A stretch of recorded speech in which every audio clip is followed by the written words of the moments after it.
Welcome to the Mindful Fire podcast. If you're enjoying the show, please leave a 5-star review on Apple Podcast. My dad will be so grateful.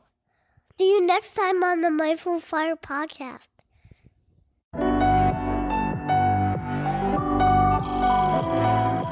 Welcome to the Mindful Fire podcast, where we explore living mindfully on the path to financial independence and beyond.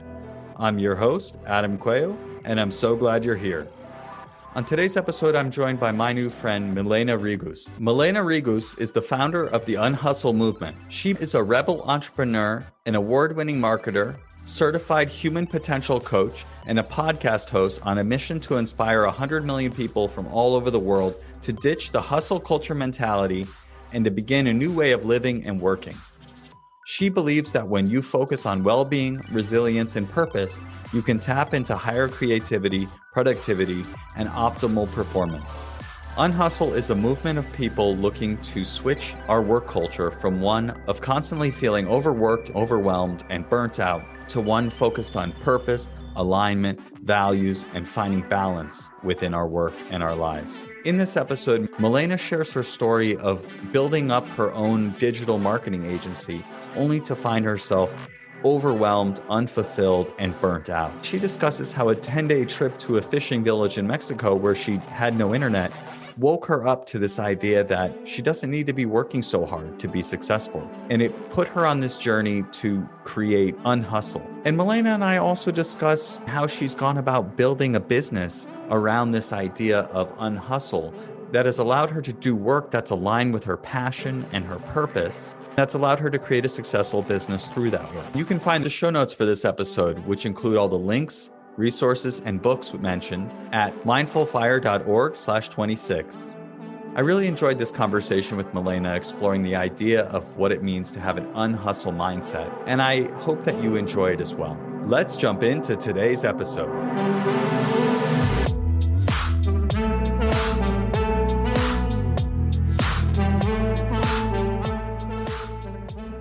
Welcome to the Mindful Fire podcast, Milena. Thank you so much for having me, Adam. I'm super excited to be here. I'm excited to have you and to dive into your ideas around moving from hustle to unhustle. Let's do it. So I'd love to have you start by just telling the audience a little bit about yourself and what you're up to in the world. Sure, let's do that. So my name is Milena Regos, and I am the founder of Unhustle. But prior to that, I was a digital marketer for many years. So in reality, I have a 25 years of career in digital marketing. And I was fortunate enough where I had my own digital marketing agency and worked with phenomenal clients. I had a team, and eventually I ended up feeling burnout. Now, when I did, there was no medical diagnosis for burnout. I didn't really know I was burnout. I felt quite tired of doing the same things. And I realized that technology was really scrambling my brain because I was on social media all the time. And I was looking at one screen versus another. I was constantly on some kind of social network. And what that did to my brain is really impacted my focus, my clarity. I was constantly feeling distracted. So when that happened, I realized that what I'm doing is really not sustainable. I had to do something to change my life. Obviously, it affected some health issues, digestive problems, adrenal glands. I was constantly in a state of stress. So bottom line, we know now I was burned out. What I did to change that started with what turned out to be a digital detox 10-day trip to Mexico. I didn't realize it was going to be digital detox. I probably would have never gone had I known this. I wasn't going to have access to any internet. But so it happened that I went to a small fishing village and there was no internet there. So when that happened, probably took 7-8 days for me to realize, to gain some clarity around what my values are and around what I want to do with my life. And so when that happened, I realized that I needed to connect with a much bigger purpose in life. And eventually Unhustle was born out of that journey. Obviously, it took me a few years to figure out exactly what I wanted to do. And when I talk about Unhustle, I see this hustle culture as a really big problem, especially for entrepreneurs, but also for professionals. We're constantly barraged with the fact that we need to work harder, work longer. It's the only way to really be successful and attain some kind of level of joy and fulfillment and happiness. And I don't agree with that. And this is what I'm standing against, this notion that we constantly need to be working, because what I'm seeing as a result is that 80% of us, especially in America, are stressed out. A third of us are burned out, and 85% of us don't like our jobs. So obviously, the way we're currently working is not sustainable. The pace is not sustainable, and we need to do something differently. And so I started going down this journey of how do we go about doing different, working different, what's our new way of living and working, so that we can still achieve what we want to achieve in life. So we can still get our work done, get the most important work done, but also have a life. And I've gone and developed this Unhustle framework to show people that it's actually doable. And I did it with other people's stories. I start researching what other people and companies are doing. And surprisingly enough, there is a different way of doing what we're currently doing and working and living in a very different way. Got it. And so now, as this idea has morphed into a business, what does your work look like today with Unhustle? These days, I don't work more than 6 hours a day. I take time off very seriously because I realized that I got deep into neuroscience, deep into mindfulness, deep into a flow and how to work in a state of flow. And I realized that you can actually, by training your focus and training your attention, you can accomplish so much more in a lot less time. And this science and studies support that. So, for example, there was a 10-year-old study by McKinsey showing that executives who work in a state of flow are 500% more productive than people who don't, which means that you can really get your work done in one day and take the rest of the week off and get more done. So there are other ways that you can. Andrew Barnes from the 4-day work week implemented a 4-day work week campaign with his company. And he realized that by putting his whole team, 240 people, on a 4-day work week, they were able to focus more, get less distracted, get the work done in less time. I'm talking 4 days of 8 hours, right? No, 4 tens. And have a 3-day weekend. Another example I can give you is like Stefan Arstow, who put his whole team on a 5-hour work day. So shrinking the work day from 8 to 5, and was still able to increase his productivity. So all the science points to the fact that when we take care of our well-being, when we take time away from our computers, we can actually be more creative, more productive, and live a happier, healthier, more fulfilling lives. So that's the direction I'm going with Unhustle.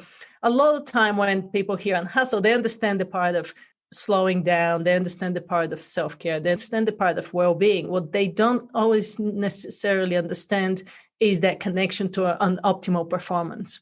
By slowing down, being more mindful, being more intentional, taking time away from work, you can actually tap into a much higher performance, higher creativity, much more innovation, higher intelligence, all these things that are actually declining in the workspace. And so I'm trying to say we need to tap in our humanity instead of in this notion of hustle if we're to move forward as a society. Yeah, thank you for sharing that. And I'd love to take a step back and talk a little bit about this problem of the hustle culture, right? So can you talk about why this is a problem, how it shows up in our society? Yeah, certainly. So in America, we call it hustle culture. In Japan, they call it karoshi. In South Korea, there is a word for it. I think it's gwawaza. And basically, karoshi in Japan means death by overwork. We're literally killing ourselves by working so many hours. And there's so many cases that come from Japan that show people who get a heart attack or get seriously depressed. Americans work longer hours than Japanese. And that is a scary part. We, as a society, we're glorifying this notion of hustling all the time, of always being busy as a status, as a badge of honor, as a status symbol, as a success symbol. And it comes from the whole notion of working 9 to 5 comes from the industrial age, from Henry Ford, who realized actually that back then people were working 100 hours weeks, but he decided that if he shrinks down the shift from 12 hours to 8 hours, people have more time to enjoy themselves, more time to purchase his cars and go places. But it was also a way for him to establish 3 shifts in the factory. We're no longer going to factories. We're using our brains for work. And studies show that we're most productive when we spend 3 to 5 hours of work, when we're seriously using our brains. And that's all the neuroscience and all the studies point to that. But unfortunately, there are some leaders who are pushing this hustle culture mentality. And there's what we call hustle porn stars. And you see it on social media, startup founders sharing their origin stories of how they put 100 hours a week in order to get their startup.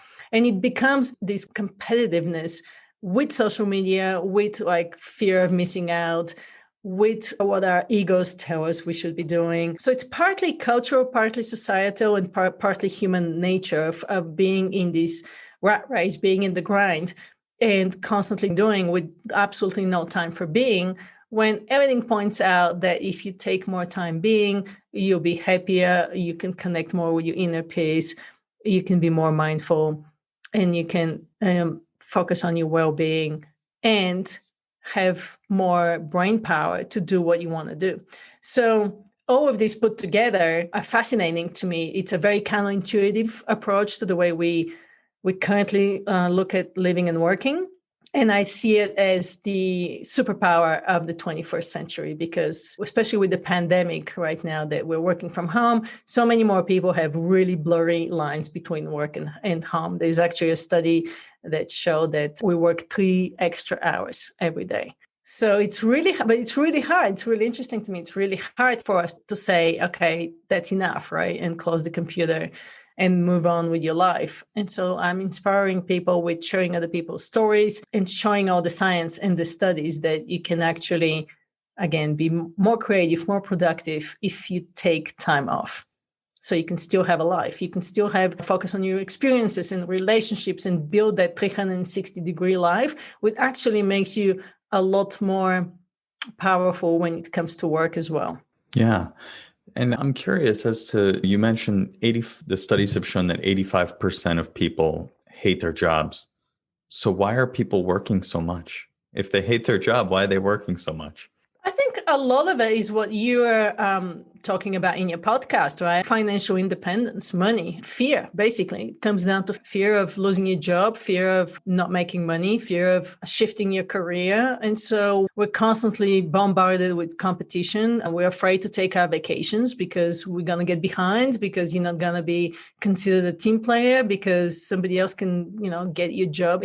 Fear is a big factor in why people are working at their jobs. And sometimes people feel completely stuck, right? They don't think that they can. And I'm not necessarily encouraging people to change careers. I think that's one way of looking at Unhustle, but a more powerful way of looking at it is, how do we go from this unsustainable way of working and living to a more sustainable way? So a little bit of that is on leaders to change the way they expect their employees to show up, changing the way they communicate. We're stuck in emails and social media for 7-8 hours a day, which leaves absolutely no time, and not even talk about meetings and Zoom meetings. And that leaves no time for people to actually get their work done. So there's a way there to change. I don't know if you've seen Cal Newport just released A World Without Email. So he's thinking we need to spend less time in emails and in our inboxes in order to get our work done and go home. The technology that we are using is fascinating. The way we're using it is not necessarily the best way we're using it. So we bounce messages back and forth. We spend so much time in our inboxes that our minds are distracted, especially for people in the creative areas. It's really hard to sit down and get some work done that requires your brain to be at an optimal level while you're distracted with emails and meetings all the time. So we end up working longer. But yeah, then there's the fear of, how do I survive if I quit my job?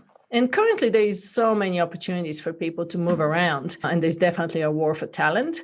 So that's the good news for people. And some people, unfortunately, are stuck in working 2-3 hours in order to make ends meet. So Unhustle is definitely more geared towards the knowledge worker, the people who use their brains with computers, as opposed to people who work in, let's say, essential workers, or if you work at a brick and mortar store, you're not going to be able to minimize the hours you work. Yet, Andrew Barnes with the 4-hour movement has shown that even if you're interfacing with customers, you can still minimize the amount of time that you work. And a lot of companies are going down that road for a 4-day work week. So balance is an interesting thing, and balance can be found in different places. Whether you have a company or you're working on your own, you can have a little bit more balance. And I'm not saying have balance every day, because that may not be realistic. But if you're doing a sprint and putting some project out there, shipping something, then you could definitely take some time off after that to recover. Yeah. Yeah, I think what stands out to me there is really, even though a lot of people aren't satisfied with their jobs, there is this feeling of just needing to keep up, fear of not keeping up, not doing enough, really not doing enough. And just no matter what, no matter how much you're doing, I'll speak for myself, no matter how much I'm doing, it constantly feels like there's more to do, and just keep running. And that there's always is exhausting. Exactly. And that's what it comes down to. It's exhausting. There's always going to be more to do. Our to-do lists are not going to get any shorter. Our inboxes are not going to get any fewer unless we all implement a no email policy. So that not enoughness is exactly what shows up. And as a society, we also not necessarily investing into time off as a productive, meaningful activity. It's looked as, oh, you should be feeling guilty if you're not working, right? Or this whole productivity porn that unless you're productive, even on your vacation, or if you're taking time off, you should be doing at least 3 things at the same time, like watching Netflix or scrolling on your Instagram. So all this not enoughness, again, shows up as this hustle culture mentality. But I think as a society, if you look at countries in Northern Europe, for example, Norway, Finland, some of the happiest countries in the world, what I'm seeing is happening in the US is that we're producing more, but we're making less money, if I'm talking from the worker's perspective. So productivity has increased by 60%. Our wages have increased by 11%. So we're working more, not necessarily making more money. We're also spending more money. So our expenses continue to increase because we're chasing that momentary joy, right? Or if I only buy a new car, then I can justify why I'm working so hard. Or if I only upgrade my house or buy new shoes, then I'll feel satisfied. But that is an ego-driven activity, and that goal constantly moves. So you're never really satisfied. Where, with mindfulness, it's more about the inner joy and the inner peace and calm that really makes us happy. Right. So we're chasing more material stuff, which makes us even more behind, which makes us more scared that we can't leave our job. And then also, if you look at happiness, America is way low on the happiness index compared to other countries. So countries like Finland, the happiest country in the world, they have, on a societal level, they have figured out how to offer their citizens more safety. Their kids go to school for free. Their healthcare is free. And so people can actually have that fear we were talking about earlier. They don't have that, so they can actually focus on their work. So there's a lot of things we can talk about from a societal perspective, but I look at it from the individual perspective, right? From a company perspective, from an individual perspective, what can you do to have a little bit more time, space, and fulfillment?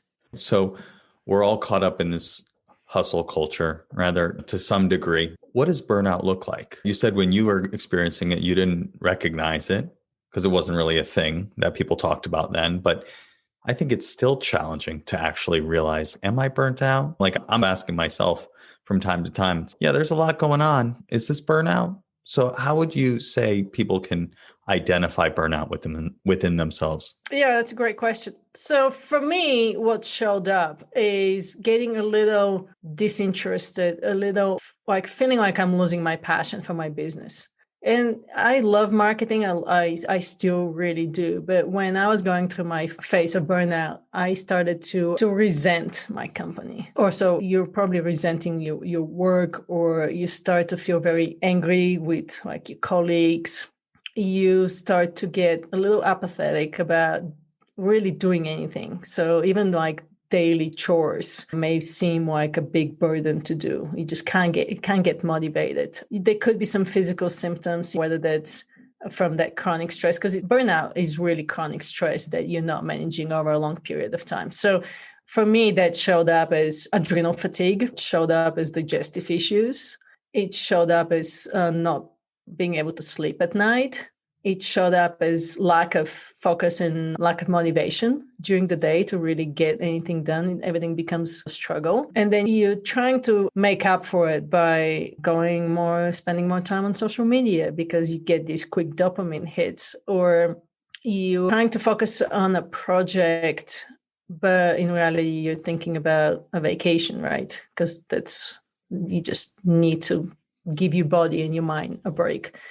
So all of these things, like inability to focus, not being able to get motivated, feeling angry, feeling resentful, getting snappy, not being able to maintain your attention. If you're talking with somebody, you might be thinking about different things. Does any of this sound familiar to you?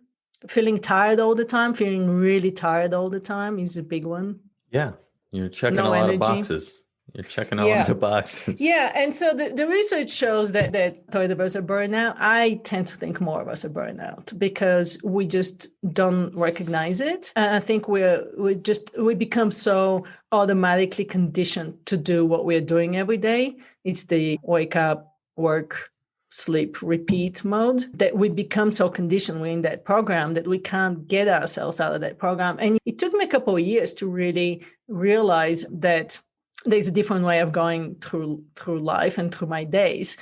And I was fortunate enough where I was able to disconnect and change my environment. And I told you, we started living in Mexico for 2-3 years out of the year, and I was still working from there, but I was walking barefoot. I was able to swim in the ocean. I was able to eat some fresh food. At the first few years, I had no way to connect to internet because I was working from a coffee shop. And then once I got done with the coffee shop, that was my cutoff time. Even if I wanted to, I couldn't connect to the internet. And to me, that was really pivotal. But not everybody's going to be able to do that. If you're recognizing yourself with some of these symptoms, you may there's a bunch of tests online too that you can take to see if you're burnt out.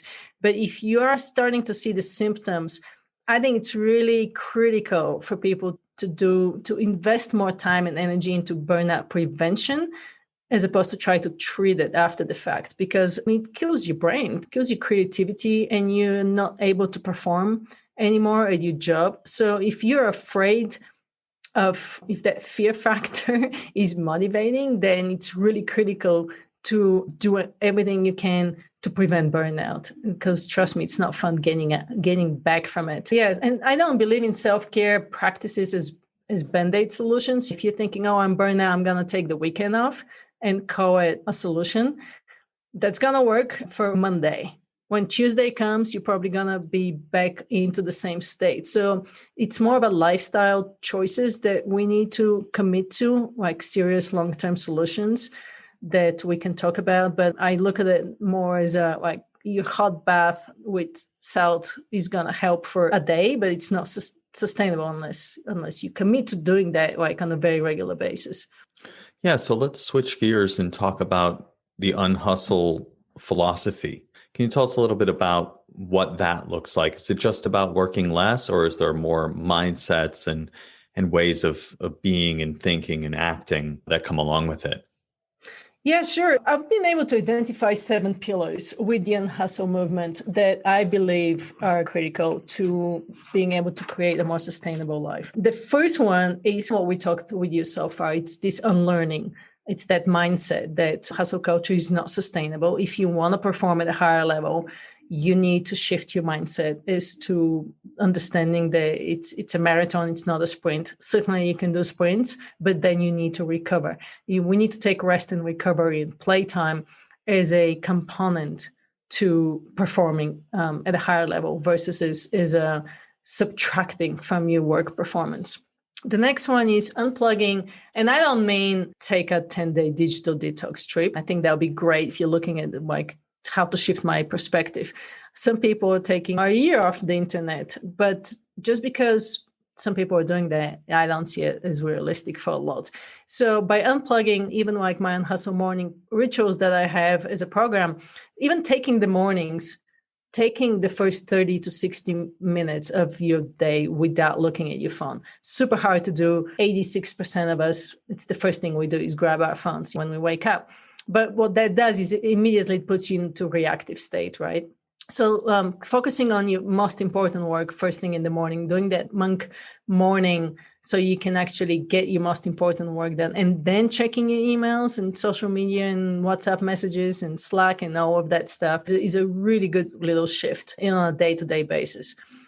The third one is unthinking, and that's where the mindfulness comes in, the mindfulness component, but also more a way to look at spending a little bit of time by yourself and spending more time out of your head and into your body.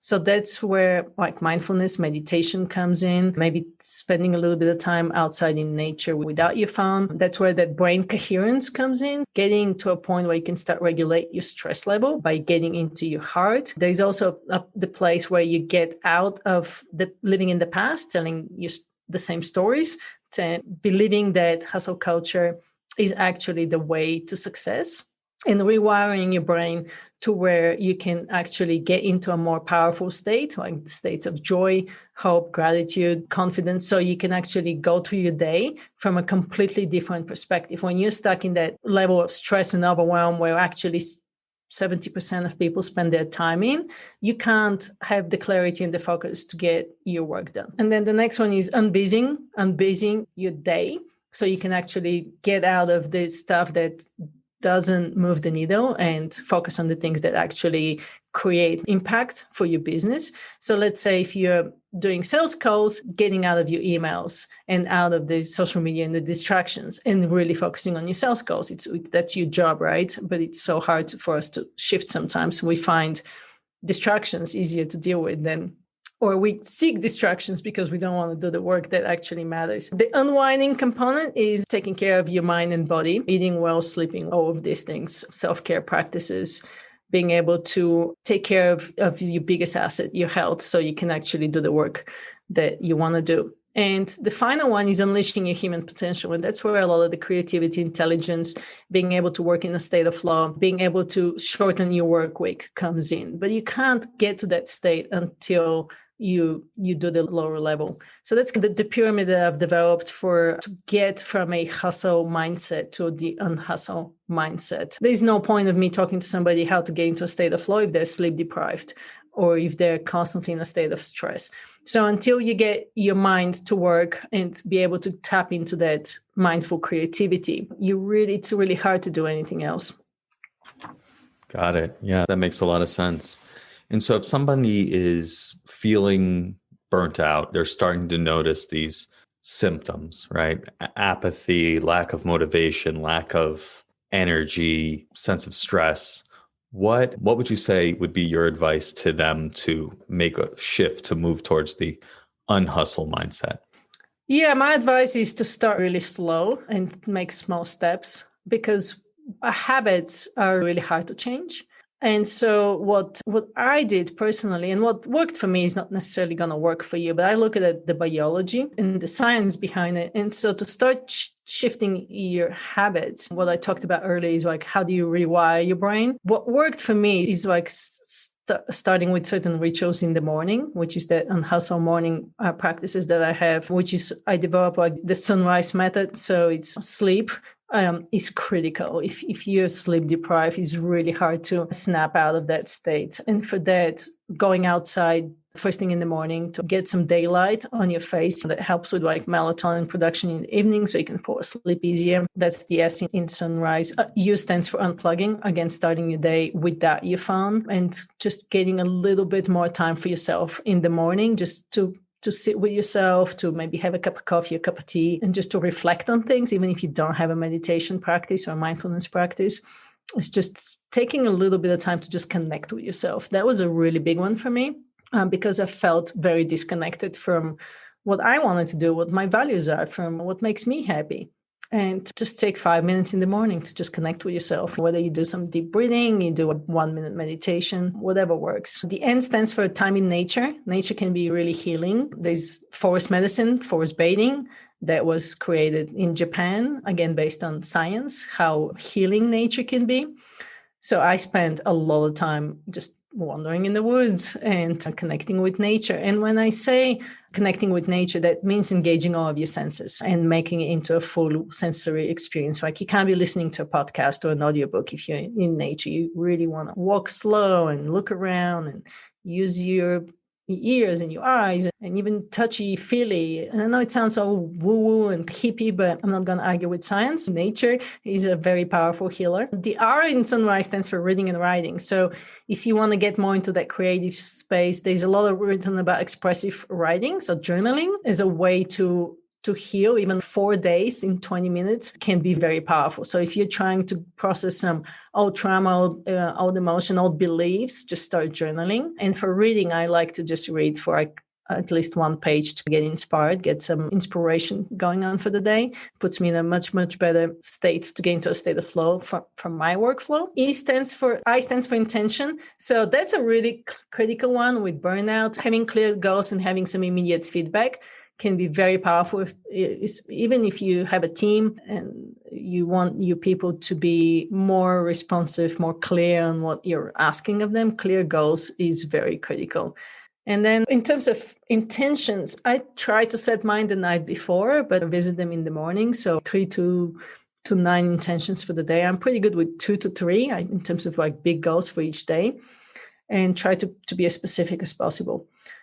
And then the next one is stillness. This is where like mindfulness, meditation, gratitude come into place. Science show that if you're grateful for 3 things every day for 21 days, you're starting to rewire your brain so you can get more into that state of joy and inner peace and calm. And it's really easy to do. So I would combine that with like my nature walk in the morning. And the final one is E stands for energy. I'm not a big proponent of getting up at 4 a.m. I'd like to work with my own biological clock, and everyone's going to be different. So I don't wake up with an alarm, but I'd like to start my day with a little bit of energy, a little bit of movement, maybe just like 5-10 minutes of yoga or qigong or just a quick HIIT workout. That's if you're into cold showers, that's your cold shower time, your bulletproof coffee, whatever you can do to get your mind and body at an optimal level before you start working. So these are simple practices, and they're going to work differently for everybody, but they're all based on science as to what we need in order to be at an optimal performance. And then, I think the biggest one with burnout is do the best you can to take care of yourself without feeling that guilt and shame that you're not being productive all the time. It's the same thing I see over and over again. It's really difficult for people to make that shift, and just know that the science show that when you are not being productive, you're still being productive. When your brain is in that default mode network, you're still processing, your neurons are still wiring. So you're creating new neurons. So you're still being productive. You may not be realizing it. So for example, when I go for a walk, I'm working on my book right now, and I take my dog for a walk and we go for a hike, I'm still thinking about the book, and I come up with more ideas about my book than if I'm sitting on my desk. Yeah, that makes a lot of sense. Let me ask you a question. Please. Tell me how you work. I know you work from home, so tell me a little bit about your workflow and your rituals. And you have a little one, you're parents, you have a full-time job, you're a parent, that you need a little baby. So tell me a little bit about how you work and how you rest. Yeah, that's a good question. I would say chaos is the general work style. Yeah, honestly. Chaos is that self-imposed, or is that imposed from your company, the chaos? I just mean a little bit of both. I think it's a little bit of both, right? So I'd say I had a time before I had a son that I was doing a morning routine. I read that book, Miracle Morning, I think it's called. Yeah, I have read it. I don't agree with getting up at 4 a.m. It's a different strategy. Oh, yeah. It wasn't certainly getting up at 4 a.m., but I was getting up earlier, and I was carving out that hour or so, and I would meditate and I'd do some exercise and I would journal do affirmations practice, stuff like that. And I really felt prepared and centered for the day. I have not gotten back to that as a daily practice in a long time. So basically, my son is my alarm. When he wakes up, if it's my day to get out of bed right away, then I go. And what time is that normally? That's around 8. Okay. So it's not too bad. So you get up at 8 normally? Yeah, around then. Yeah. Okay. What time do you go to bed? That's the challenge. That's the challenge. So do you know your chronotype? I don't think so. Are you a late night person? Yeah, more so than a morning person. Yeah. I work on the podcast a lot at night and editing. So there's 4 different chronotypes. Again, knowing how to work with your energy instead of against it. There are 4 chronotypes, and that basically means you sleep to wake times. If you are up at night, you might be a wolf, which means your late evening is your most productive, most creative time. So these are the late night people. And then the early morning people, the 4 a.m. people, they're lions. And then you have bears, who are like, normally you go to bed at 10 and you sleep till about 6. And then there's dolphins, who are the insomniacs. And so these chronotypes, they're basically in your genes, and it's really hard to change your genes. So working with that, knowing that you can actually structure your day around it so that you can work when you're at a higher energy. And that's what I'm seeing with companies doing, actually allowing their employees to work when their energy is the highest, because what's the point of working when you're half asleep? Now, if you have a job like sales calls, you can't make these sales calls at midnight, but you can maybe start later in the day and work later in the day and work more with your energy that way. But okay, so let's continue. So you get up at 8? Yeah, so the day looks like taking care of my son, doing calls when I have calls, and fitting in the rest of the stuff, emails, presentations, things that I need to prepare in between, right? Or after he goes to bed. So there's not really a set schedule, but I'd say like from the time starting around like 11, a lot of the people I work with are on the West Coast. So starting around 11 or 12, I put him for a nap. And then when he's napping is when I get the most important work or meetings done. And yeah, it's really just a lot of meetings and then trying to fit the work around the meetings. And so meetings is a big distraction and a big time waster. And that's something I personally have always had a problem with. And I have sometimes gotten myself out of meetings. So sometimes you're in a position to do that and sometimes you're not. But the issue I see with meetings is that they easily take up most of your day and then you have no time to get the work done. So I actually pushed back on meetings when I was working at a company. I pushed back on meetings with my boss and I said, unless I absolutely have to be in that meeting, can I be excused from the meeting? Or push back. We had 2 different types of meetings. One was more the spontaneous type. I was a ski resort marketer for 10 years. So I was thrown in this managers meeting, and we had it once a week. But we didn't necessarily have an agenda for it or a goal of the meeting. We'll just get together and talk about it for an hour. And then we had this other meeting that was like the ski resort meeting. And that was at 7 a.m. where we had a facilitator, we had an agenda, we had a scribe, and it was the way to communicate with everybody at the ski resort. It was a really well-organized meeting. No one dared to miss it. So same organization, 2 very different meetings. So I excused myself from the all managers meeting. And I saved about 14 hours a month, consider all the commute time and the socializing before and after and all that stuff. And that was the year that I knuckled down and I focused on my marketing work. And we won a marketing award and the ski resort broke records and we made a ton of money. And I'm not saying it's all thanks to me, but I was able to actually get my work done. So I guess I want to encourage people, if you're leading meetings, look at how you're leading the meeting and look at what you're trying to get out of the meeting. Because sometimes when you add up all the money of everybody in that meeting, you see how much that meeting is costing you. Are you getting that in return? And I think asking people to come to a meeting needs to be extremely well delineated and where you can have an agenda, have an outcome. And no one is requiring us to have 60-minute meetings. We can have a 17-minute meeting and call it good. It doesn't have to be all 1 hour meetings. Yeah. do So that. it sounds like you have a lot of meetings. I have a good amount of meetings, and I've done some of that. I've pushed back on some. It's just like sitting in this meeting, I'm not saying anything. I'm not even really familiar what they're talking about. So why am I here? Yeah, And why so are you I've here? stopped going in to your that. mind is right, and your mind is probably somewhere completely else. For sure. Honestly, like what I've started doing also, especially for meetings that either I don't need to be looking at the screen or I really want to actually pay attention, I've started walking. I'll just call into the meeting instead of doing it over Right. Google Meet or Hangouts or Zoom or whatever, because I find that since I don't have a lot of other time to be doing my work, my emails and my various things, I'm just doing that instead of listening in the meeting. And so that I'm not doing either thing effectively. And so just dialing into the meeting, going for a walk, one, I get some fresh air, I get some exercise, and I'm actually paying attention more in the meeting. And so I found that to be a really nice way to make use of that time. I think Zoom meetings is not good. I actually just saw an article today from Citi, and they're implementing a no Zoom meeting Fridays. But again, these are quick fixes, right? Yeah, no meeting Fridays is great. But what if you could just work 4 days in a week and give people the 5th day to go have fun? Yeah, I think you're absolutely doing the right thing, especially with Zoom meetings. If you don't have to be in person, walking outside is great. Yeah.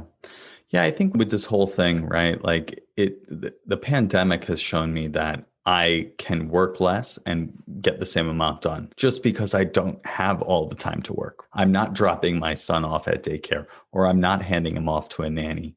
As nice as that would be, that's not what we're doing at the moment. And so with me and my wife both working full time and taking care of him full time, you just have to be more efficient, whether that's finding an hour and just hammering out the emails with no distractions because it needs to get done. That's just how it's been. And it's worked quite well. It's still stressful. And I do feel that sense of overwhelm because of managing all of that and then adding in side projects like the podcast. And so one thing I was curious to get your thoughts on is really, how do you think about side hustling, right? Is it within the hustle culture? The way I think about it, just to set the stage, is I look at side hustling and even on the job side hustle. I have like on the job side hustles where I teach Search Inside Yourself, an emotional intelligence mindfulness course.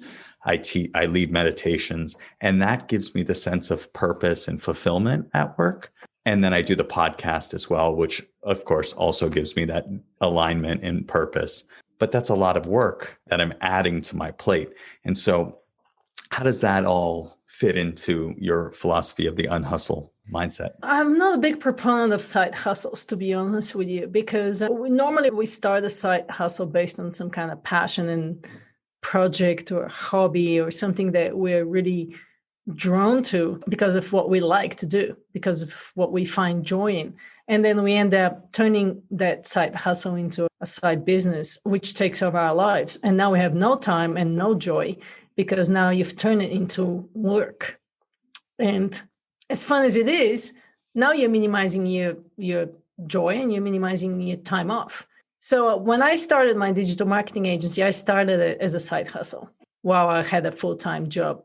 And I ended up working, and that's what set the whole speed of how I start working. I start working weekends, I start working nights. And some people say you need to do that until you get it to a point to be financially independent so you can quit your day job. And that makes total sense to me.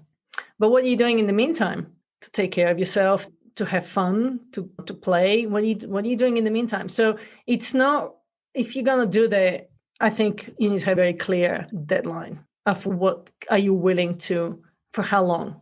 Because again, it's not sustainable, right? Because it ends up taking over your life between your full-time job, your full-time parent, and now you have a side hustle. So you have no time for you. So you already mentioned it. You feel overwhelmed. You feel distracted.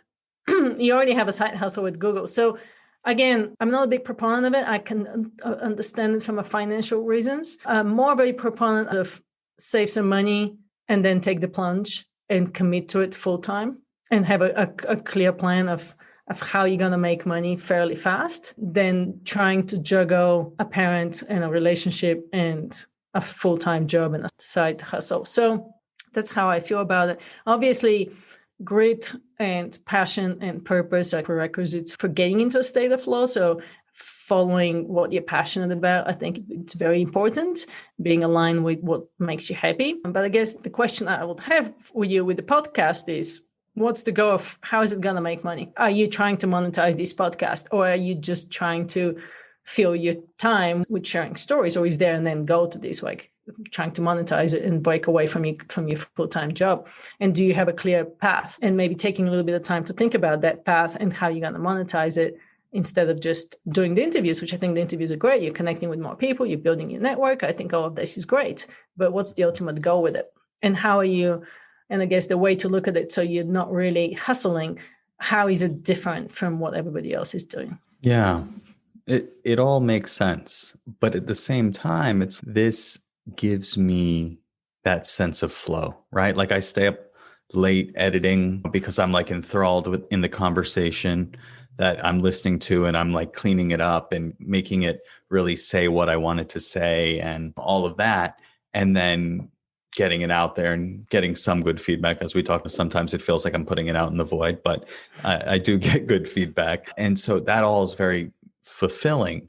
And so it's, yes, I'm adding more time that I'm spending on doing things. And I definitely can relate to the idea of it then going from something I'm doing for fun to then immediately, okay, how does this turn into a business? And how does this lead to me doing it after leaving Google eventually or whatever? And maybe it doesn't need to be monetized. Maybe it's just you're doing it just for the sake of doing it. I on the one hand, I'd like to think that I'm doing it for that.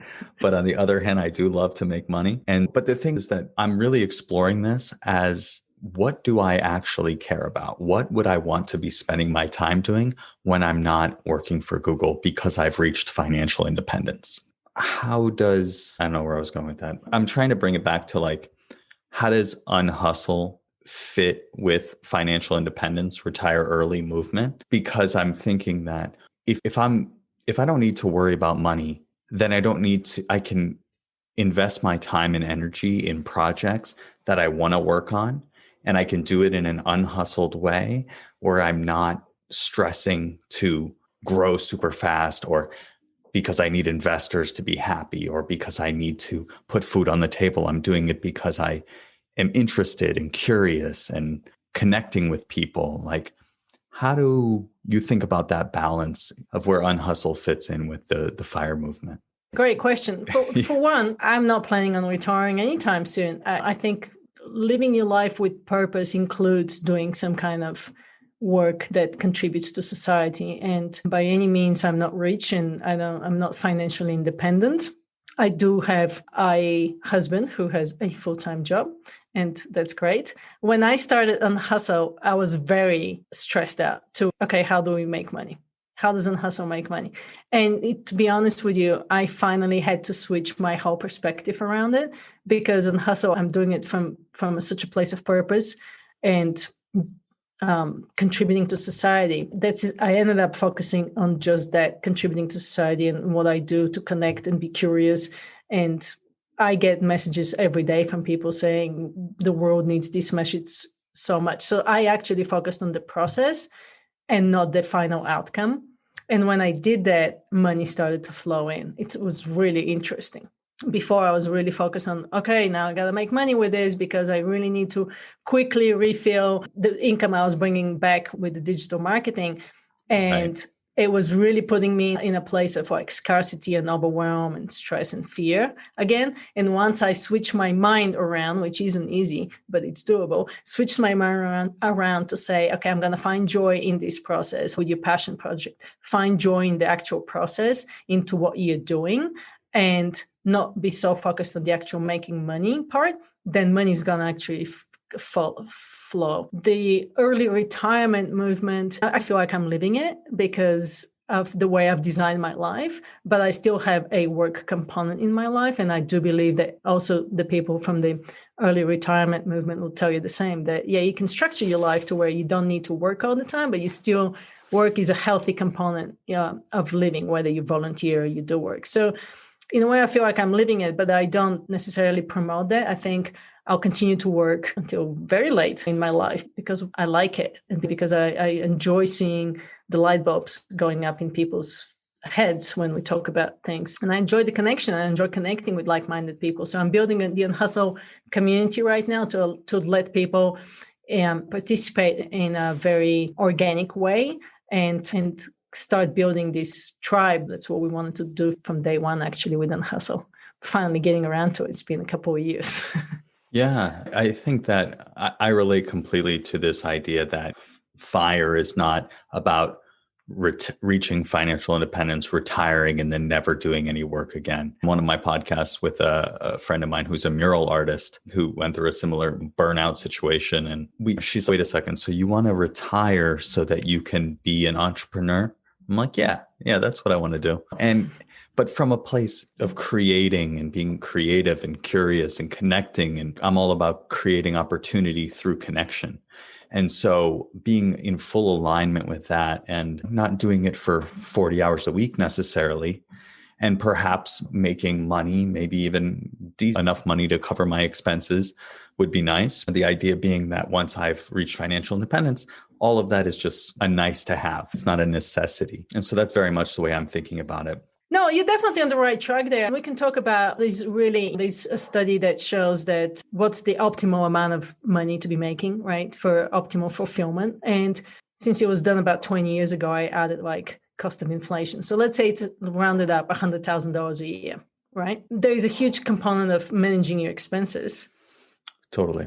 Which a lot of us are really bad at. That was part of my lifestyle redesign, managing expenses and simplifying life. How do I simplify my life? It's actually one of the pillars. Actually, I don't know if I brought that up with Unhustle is like, how do you create the simplest business model and the simplest life so that you have more time and more space and more freedom to do what you want? But I think in your thinking, I picked up a little bit of limiting belief in there. And that limiting belief was that, if I can just cover my living expenses with what I'm doing, maybe a little bit more, I'll be okay. But I believe that, for example, let's take Unhustle. I believe that I can build a very thriving, let's say, digital community with Unhustle and not have to work that much and still make a lot of money.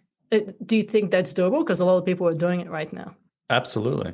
Yeah, totally. So it's doable, right? It's completely doable. But for some reason, we're stuck into that mindset, exactly going back to hustle culture, that unless you're working really hard, you're working really long hours, then you can't achieve that. And that's what I call a limiting belief. The technology exists. We can delegate, we can automate. I'm super excited about the community because I see, let's say 1,000 people join. 1,000 people. Is that possible to join? Absolutely. Let's say $10 a month, right? That's $100,000 just from 1,000 people. It's completely doable though, right? Yeah, totally. Absolutely. Yeah, a lot of what we're dealing with is beliefs. Yeah, very much. Yeah, so I know we only have a few minutes left, so I'd love to touch on quickly, as you've built out this business and you've focused on the process and you now have coaching and courses and workshops, I'd love to ask you, as someone thinking about this, I know I was just saying I'm doing it for the love of it, which I am, but as someone thinking about making a business in what some people are calling like the passion economy, where would you start? Where would you start? And how did you turn this into a business, and where would you recommend starting? When you start, what do you mean by that? I guess I have a podcast now. I'm interested to hear from your perspective. How do you think about the podcast as a tool within your business? And should I just stay focused on the podcast? Should I have this idea of doing a course around envisioning and using the predictive nature of your brain to envision your future, which has been very powerful for me? I'd love to do a workshop on that or a course on that. But I have all these ideas that I feel like are just distracting me and potentially creating more stress and overwhelm. But I still want to pursue them in some way. So when I say, where do I start? Do I start and I want to build a community? I can't do all of these things. And so where would you recommend starting from that perspective? I have a podcast. What's next? That's an excellent question. It's exactly what people come to me for, like coaching sessions, let's say. And how do you do it with ease and joy? And what's the most effortless things to do? Where do you want to start? Jules, what do you feel is the one thing? Because right now I can put you like in your lower belly, you can do some deep breathing, get in touch with your heart. I think it's the envisioning workshop. I've had an opportunity to lead something like this at work where it was for the Women's History Month. And I did a envisioning session, and it was just super aligned because I talk about this in Search Inside Yourself as well. So I want to build out that concept There you go. more.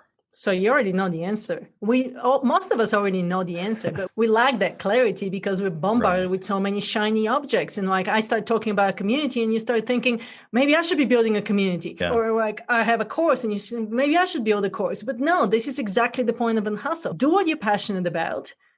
Do what's easy and joy brings you joy. And do the things that's the most easiest. Just start there. Just focus on that one thing and don't compare yourself to others because somebody else's journey 3 years ahead of you is not where you are. So just do what's the absolute easiest thing to do. And you gain more clarity as you start talking to more of your audience as to what they want. And the community's taken me like 2 years to get to that point. I knew in the back of my mind that I should be creating a community. I knew it, but I went down like retreats and courses and workshops and masterminds. And to be honest with you, my people want community, so that's what I'm going to focus on doing. But your people may want something completely different. And it also needs to align with what you feel good about doing and what's easy. So if the workshop's easy, you've already done it, do the workshop. Yeah. But is it a shiny object? Is it distracting me from the podcast? I don't know. No, you asked me about my podcast. Yeah, what do you think about the podcast? I started my podcast because I started because I wanted to connect with other people. And I wanted to hear their stories and I wanted to interview them because I wanted to prove to myself that I'm not crazy about this and that other people can doing it. And I also wanted to hear other people's burnout stories. So I started my podcast for me. Obviously, I ended up recording it. I don't do any editing in my conversations. It's a very easy flow. We record. I send it to a guy who helps me out for free, who puts the intro and the outro and it gets up there. So I'm now using some of it for my book. And I've loved all the conversations I started. I've shared on it. It's also content marketing. So in a way, it's a content marketing vehicle for what I'm doing. That was my reason for starting the podcast. I also think it's a very powerful way to share the people's stories out there. But I didn't start the podcast to monetize the podcast. There's so many podcasts out there. Obviously, people have a lot of choices, and it could really easily turn into a full-time job. It's a lot of work that involved. Good on you for not editing because it takes a lot of time. I don't edit. It's a raw conversation. People can eavesdrop. It is what it is. Yeah. Okay. Yeah, I think that makes sense. All right. So let's switch gears now into what I call the Mindful Fire Final Four. So the first question is, what is one simple action or mindset shift that somebody can make to bring more unhustle to their life? The simplest question you can ask is, what if it was easy? When you have to do something or you have to like work on a project or you want to launch a product or do a meeting or work on a company project or think of how you want to live your life. If you ask yourself, what if it was easy? Why does it have to be difficult and hard and long and painful? What if it was easy? And that might be able to shift your perspective a little bit. Like you and I just talked about with the workshop. You have all these things you can do. The easiest thing, what if it was easy? Well, it's the workshop. It's already in you. You probably already figure out a faster, easier, more enjoyable way to do it. Yeah. It's funny. Morgan, the mural artist, said the same thing when we were talking about this like last year about the podcast, and she has a podcast and she said, how would this be easy? That's great. I love that. So how would you do it the unhustled way? If you have 1 hour to do it instead of 10 hours, the busier I get, the more I walk away from my computer. I had 3 presentations due last week on Friday, and I was like, I can't do them all 3 in a way that prepared with presentations and everything. So I said, what if it was easy? If it was easy, I took 1 hour to prepare for one of these presentations. I had no slides, and we connected and we talked in a group And people loved it. They're still raving about it because it was that human connection. We all shared stories. People loved it. I didn't have to prepare for the presentation. People came up and engaged. So it was easy. Yeah, I love that. Okay, so the second question is, what piece of advice would you give to someone early on their path to financial independence? Get really serious about your expenses. We spend far too much money on things we don't need that just add up to our stress and overwhelm and rob us from our time. So I'm not necessarily a minimalist, but I definitely live more of a simpler life. And then you don't have to work as hard. Yeah, said. And the third question is, what piece of advice would you give to someone getting started with meditation and or mindfulness? Mindfulness, like when I did an 8-week mindfulness-based stress reduction program, and it was like somebody flipped the switch in my brain, and I've never looked back. But a lot of people still think that it takes a long time and they are not doing it. Who really introduced me to meditation in a very different way was Light Watkins. I don't know if you're familiar with him, but he has this theory or breaks the myths of meditation, that you don't have to sit cross-legged on the floor and close your eyes and light a candle and have beads around you. You can just sit like you're watching TV and be comfortable and close your eyes for 1 minute and focus on your breath. So I would say start with 1 minute. 1 minute is doable. Everybody can do 1 minute. And I actually just posted a video in my community about how you can accomplish heart brain coherence in 1 minute. Take, a few deep breaths, count to 5, inhale, exhale, or do box breathing, and then just visualize something that makes you really happy and joyful, or somebody that loves you. And in that 1 minute, you can create heart brain coherence and gain a lot more clarity and calm, right? So 1 minute, everybody can do 1 minute. You can do it, and you can do it anyway. You can be in line, you can be doing the dishes, you can be brushing your teeth. So yeah, start with 1 minute. Great advice. And the last question is, how can people find you online and connect with what you're working on? Yeah, super simple. Unhustle.com. They can come to the website. I have a free ebook in there with 7 cases from people who have gone down the Unhustle mindset. So that's an interesting read, as you and I were talking about earlier. It shows the framework, and some podcast interviews if they want to go deeper into that. So that's a good first step for people to see that it's actually doable, and people and companies are doing it. Unhustle.com. Yeah, absolutely. Definitely would recommend getting that free ebook. I read it last night and really enjoyed it. Really well written. Thanks. All right, Milena, thank you so much for sharing your wisdom with us and for joining me on the Mindful Fire podcast. Thank you so much, and I wish you good luck with everything you're doing. Thanks so much for joining me today on the Mindful Fire podcast. I hope you enjoyed this conversation with Milena Regos. As a reminder, you can get the show notes for this episode at mindfulfire.org/26. And if you got value from today's episode, I invite you to please hit subscribe on the platform you're listening to. This just lets the platforms know you're getting value from the episodes and you'd like to be here when we produce additional content. Thanks again, and I'll catch you next time on the Mindful Fire podcast.